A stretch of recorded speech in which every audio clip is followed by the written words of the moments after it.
Hello everybody, I'm Lyca. Welcome back to my channel. I am continuing with Buried and this is chapter 3 part 2. So let's continue.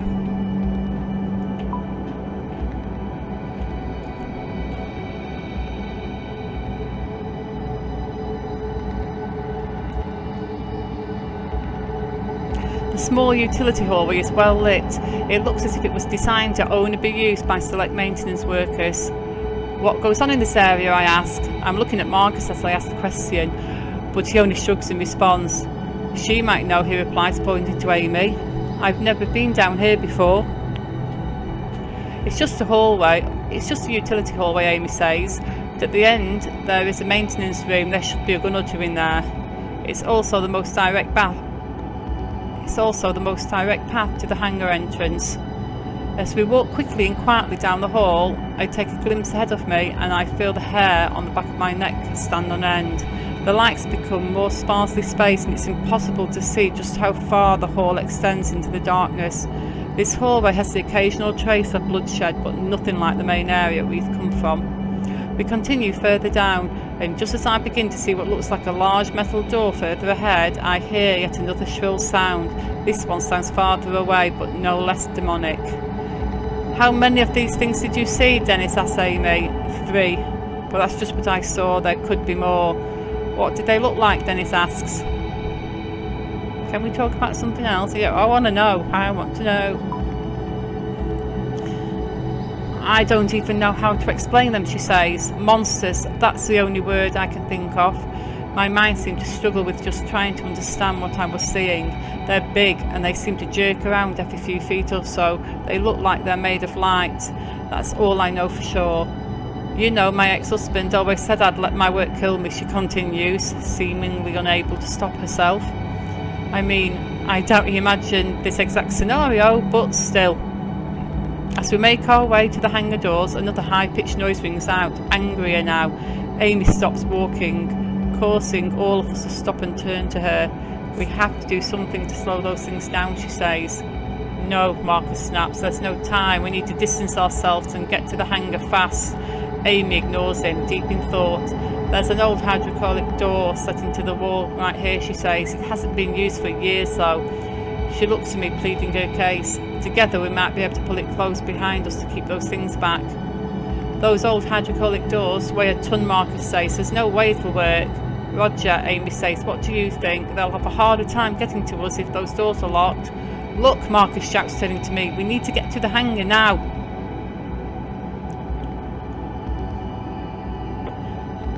Excuse me, sorry. Well, I think we should try and close the doors. There's a chance they may come and get me, but I think I trust Amy more than I trust Marcus. So, I'm going to help Amy.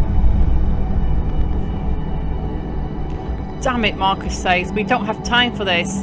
Amy ignores him and starts feeling along the hallway for a groove. Dennis and I start looking as well. A minute passes and I see a small metal frame that runs from the floor to the ceiling. Is that it? I ask. Yes, Amy says. I look to the floor and see an old metal track that runs along the frame. Let's move it, I say. Amy, Dennis and I start pulling as hard as we can, but it barely budges an inch. Behind us, that static noise rings out again. My heart seems to stutter and Marcus lets out a little whine. We're running out of time. We need to go, Marcus screams. Those things are getting closer every second. Oh, well, if you helped us, we'd get it done quicker. It won't make any difference, he says. Wait, shut up and help us and we'll find out, I shout. Reluctantly, Marcus walks over and grasps the door. We all groan and strain to pull. It starts inching slowly and then begins moving steadily. Once we get it started, it slides easily. As we near the wall, closing off the hallway behind us, I think I can see the merest glimpse of an odd illuminated shape in the darkness. It's cut off by the slight thump of the hydraulic door being pushed against the frame in the opposite wall. Amy turns the lock into place. Great, now let's haul ass, says Marcus. We all turn and get moving again, still feeling unsure about our prospects. The fact that yet another shrill noise sounds out elsewhere in the facility is not calming. And then there are 2 of them. It's almost like they are calling out to one another. The doors to the hangar sit up ahead like the entrance to some enormous labyrinth.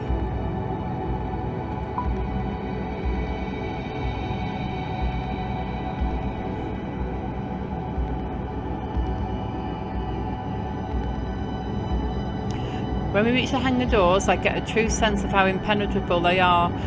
A computer terminal is mounted on the wall nearby and has a blinking red light. Any idea what this means, I ask? It's an automatic lock, a failsafe on the lockdown, says Amy. I've never been down here before, Marcus says. If I had known this door was here, I would have opened it earlier. How? Amy asks, the veer in her voice is more present than ever. From the command centre, he says. You need to override from there first and then use this terminal to open the hangar doors. The command centre on the second floor, I ask? Yeah. Ugh, God damn it. Amy shakes her head and lets out a nervous laugh. Are you kidding? She asks. We just pulled that hydraulic door and blocked off the hallway, remember? If we want to get into the hangar, we have to go back to the command centre, Marcus says. Is there another way? Turning to Marcus, Amy replies, well, there is another elevator, but we'll need to go through biochem storage. I need to stay with Dennis so he can rest, I say. You two go. You know your way around this place, and you know the controls, Marcus. Fine, Marcus says, but we'll need to be armed. So, Marcus, okay. Oh, I'm not giving the gun to him, he's a frigging lunatic. Amy can have the gun. I hand Amy the rifle and she turns to go. Marcus gives me a concerned look but follows behind her. Once Amy and Marcus make it a good distance down the hallway, Dennis lets out a nervous laugh. And then there were two, he says. Dennis looks much better, but he still needs to use the wall to stay standing. Didn't Amy say that there were guns and emergency kits in the main maintenance room near the hangar doors, I ask? Yeah, I think so, Dennis says, looking exhausted. I look ahead and see a door to the right that reads maintenance. Might as well give it a try. I go to the door, try to open it, to find that it's locked. Kick it down or push with your shoulder. I don't think either will work. That never works. I'll push it. I give it a hard shove, but it doesn't budge. I'm about to try again, but that's when I hear a gunshot from just down the hallway. My first thought is that Amy and Marcus have come upon one of those things, one of the monsters, but I don't hear any of the strange static sound that I've come to associate with them. Alarm bells go off in my head, and before I know it, I'm heading back down the hall away from the hangar doors. Stay here and I'll be right back, I whisper over my shoulder to Dennis. See if you can figure out how to get into that maintenance room. Where are you going? He asks. I don't bother answering him as I bound through the door where Amy and Marcus went. Oh, I don't really want to leave Dennis alone, but the game's making me. Oh, dang it.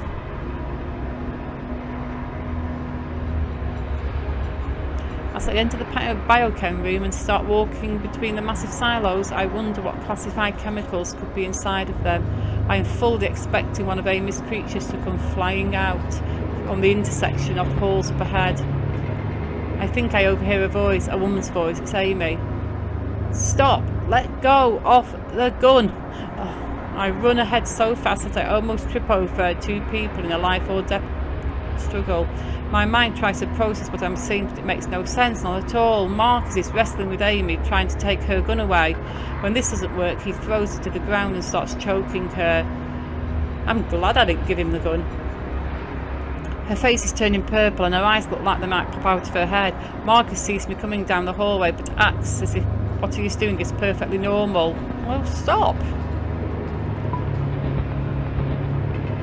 I start reaching towards him before I really know what I'm doing. I bring my fist down in a hard arc across the bridge of his nose. Finally, I've got to punch him. Yes. And I'm rewarded with a sick cracking sound. He cries out as he falls to the ground, looking at me as if he doesn't understand why I punched him. On the floor, Amy clutches at her neck and gasps for breath. I start to fear that I was a moment too late, just as I see that the rifle has been thrown across the floor. Marcus seems to notice this at the exact moment I do. Oh, I want the gun, but I want to hit him again. Hit Marcus. I deliver a surprisingly strong blow with my right hand, clipping his chin from my inward position. I'm in the process of planting a knee in his chest to hold him down when his left foot comes out of nowhere, landing hard. God dang it. The kick catches me squarely in my ribs, knocking the breath out of me. What the hell are you doing? He yells at me. By killing her, I'm saving all of us. I'm saving us, all of us. It was her fault. I sense that he truly believes this, but if that's the case, then why not just attack her when we were all together? The answer is simple. We might have stopped him. He wanted to kill her in private. And then what? Would he have done the same to Dennis and me? It seems fitting, really. When we first came upon Marcus, he held a gun at us. I'd been so relieved to see another human being that I had underestimated just how unhinged he was. Marcus and I both dive for the rifle still lying on the floor and start wrestling for possession, but I'm not confident I'll come away with it. As we struggle, he starts inching the muzzle of the gun towards my face, a position I do not want to be in, and I start pushing back hard. But if this accidentally fires, I'm not sure where I'd prefer the bullet to go, especially in this room full of chemical tanks. Well, I don't want to hit the tanks. Sorry, Marcus, but you did kind of ask for it. I grunt as I push the muzzle point towards his face. Realising he is literally looking down the barrel of the gun, Marcus ducks his head out of the way. This makes him lose leverage, allowing me to yank the gun from his grip. I get to my feet as quickly as I can, swinging the rifle back around on him. For a moment I think I've knocked him out, but his eyes flutter and he looks at me as if I've betrayed him. Her people, he says. It was them that did this. She deserves to die. She did this. I look to Amy and I wish I could help her. I'm relieved to see that she is managing to draw in a few breaths. Her legs move as she tries to push herself up to a sitting position. You wouldn't know, Marcus says. You didn't work here under their secrecy. You don't know what it was like to. He just sounds like a disgruntled IT guy. He surprises me by lunging towards me, leaping from the floor like a human projectile. I don't have time to aim carefully. I have to react first. Well, sorry, if I dodge, he has to die. He has to die. He's becoming more and more crazy. I react before thinking. My muscles take over. My finger squeezes the trigger. The blast is deafening. I watch Marcus fall to the floor. A terrifying thought races through my mind. If some of those things are here and they didn't know where we were before, they sure as hell know now. Marcus falls to the floor, and I see right away that I've shot him in the shoulder. His right arm dangles loosely, already covered in blood. He roars in pain on the floor. Only after a few moments I realise they are not purely screams of pain. The bastard is calling for them, calling for those creatures to come for us. This place is evil along with everyone involved. He wails from the floor. If you are taking her side, then you deserve to die too. If you want to stop me, you better do it now, you coward. The rage in his eyes at Amy as well as towards me for stopping him makes me think that he'd deliver on his threat. I raise the rifle again, every urge in my body wanting to make sure he doesn't come back to bite us. But I am not a violent man. I could not easily kill him and just leave him behind. Oh my god, if I let him live, he's crazy. Oh, sorry about that, excuse me. Yeah, he's crazy. Bye-bye, Marcus, you're gonna die. Oh, I decided to kill Marcus. I aim for his head and start to squeeze the trigger, but I can't complete the motion while I'm looking at him. I close my eyes tight and squeeze the trigger. The muzzle bursts and I hear Marcus crumple onto the floor. Wow. I'm kind of shocked actually, but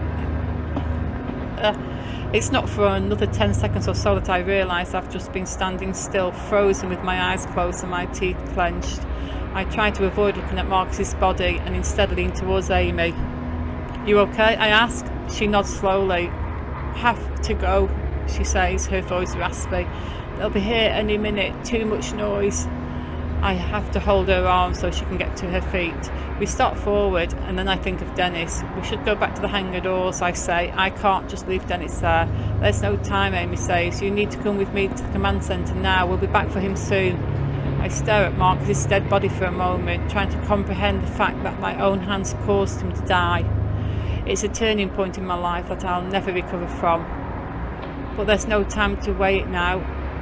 As I look at him, another high-pitched static sound rings out from elsewhere. It's louder, more ferocious. Amy takes off, presumably towards the other elevator, as she had mentioned moments ago. As we move out, I look back once more at Marcus's body, motionless. We start running, and after the first few strides, another noise sounds out. It sounds mechanical, but at the same time, it also reminds me of recordings I've heard of whale songs. A sound of metallic creaking and crashing echoes through the door I came in through. They've reached the hydraulic door, we pulled, Amy says, confirming what I'm thinking. As the sound grows louder, it's clear that they're struggling with it, which is good. We have a bit more time. I speed up my step to follow Amy as she leads the way to the other elevator. She's panting furiously but pushes on. I hear something rattling in her breath, likely the result of Marcus's attack. This makes me imagine how his cold, uncaring eyes must have looked, staring down at her as he tried to deliver her to death. How she is still forging on is beyond me. I'm sorry about Marcus, I say. It's not your fault, she interrupts. Oh, excuse me, I'm sorry about that. At least you handed me the gun. I just hope we can find a way to survive this mess. Oh, you'll be fine, don't worry. I'm not so sure, she says, her eyes fixed straight ahead. I'm not sure I can blame her. I just wanted to say something encouraging, I guess. We finally come to the elevator at the end of a row of silos. The elevator doors slide open slowly. At that moment we hear something behind us, a strangled sort of whistling sound. We step inside and turn around to face the biochem room, thankful we've been given a few moments to spare. The elevator doors remain open for 3 seconds before they start to slide closed again. In those 3 seconds I see a large shape floating towards us. A phosphorescent-like white glow outlines an impossible shape. Behind it I see another shape that's also entered the biochem room, and another. The third one breaks away from the other two, taking a quick right. It moves with eerie speed. They are heading in the direction of Marcus's body. Honestly, the thought of them feasting on his corpse doesn't seem to bother me in the slightest. Amy is pressing the button to close the elevator doors over and over, but they stay open for what seems like an eternity. I curse whoever designed these damn doors. Standing in the hallway to share. Well, you can't really hide in an elevator, can you, if the doors are open?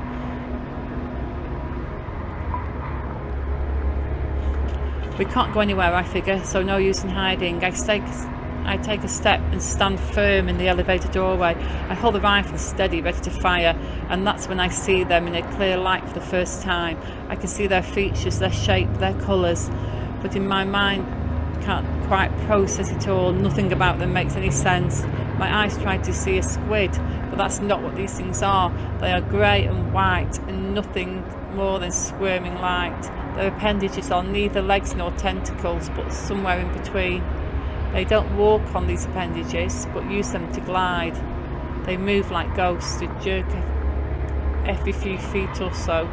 But I am pretty sure this jerking effect is not a result of their body moving, but my mind's inability to understand how they are moving exactly.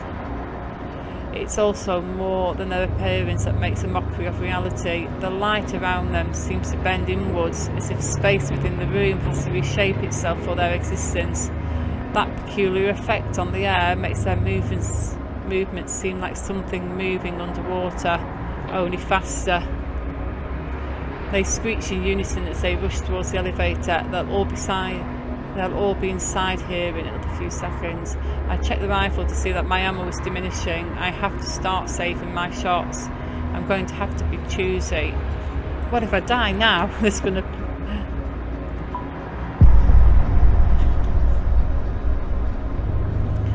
Now about a foot remains between the sliding doors. I find my muscles reacting instinctively again. I pull the trigger. The shot fills the elevator and there is thunder in my ears. I hit the thing in the centre and the reaction is not what I expect. The monster pauses and spasms for about 2 seconds. Its body of light flickers for a moment, similar to a light bulb on the brink of burning out. My finger keeps pulling the trigger. The throb of the rifle in my hands is comforting, and each screech of those creatures is like music. But then I realise it only seems to be slowing it down. Its tentacles seem to lighten and then loosen like a weird muscle reflex, but then it's on the move again, unharmed by these shots. Finally, the elevator door closes. The creatures wash against the side of the door, making electrical noises and crying out in anger. The tips of their spider-like appendages poke through the wall of the elevator door, but for some reason they can't get all the way through. Amy screams at this and curls into a ball at the far corner of the elevator crying. I say nothing to her. I just cling to the rifle, hoping these creatures don't find Dennis as he waits by the hangar doors where I left him. For his sake and ours, we need to get them open now. The end of chapter 3. And we're going to leave it here for now. Goodbye and thank you for listening, and I shall see you next time.